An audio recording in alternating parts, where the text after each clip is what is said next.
பொய் மட்டும் என்னைக்கு அவனால கண்டுபிடிச்சிருவாங்க. இந்த பொய் மட்டும் என்னைக்குமே நீங்க அதுக்கு எக்ஸ்பைரி டேட் வந்து ரொம்ப கம்மி. இன்னைக்கு பார்த்தா பொய் பேசுறவங்க தான் உண்மை பேசுறவங்கள விட சிறப்பா பேசுறாங்க. தமிழ்ல சொல்லுவாங்கல்ல, பல நாள் திருடன் என்ன பொறுத்த வரைக்கும் சீக்கிரத்தில் அகப்படுவான், ரொம்ப நாள்லாம் ஓடாது. சில பேருக்கு இது பொய் சொல்றது கூட திறமை இருக்காது. அதாவது என்னன்னா, நேற்றுக்கு என்ன பொய் சொன்னு மறந்துட்டு கூட இன்னைக்கு வேற ஒரு பொய்யை சொல்லிடுவாங்க.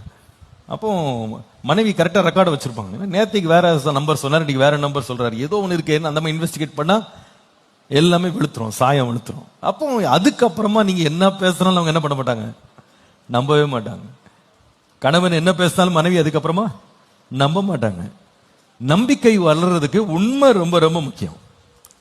நம்ம பேச்சுல உண்மை, கொடுக்கல் வாங்கல்ல உண்மை, போக்குவரத்துல உண்மை, பண விஷயத்துல உண்மை, இல்லையா? இதெல்லாம் உண்மையா இருந்தீங்கன்னா குடும்பம் பாருங்க நிறைய பிரச்சனைகளை தவிர்த்துரும்.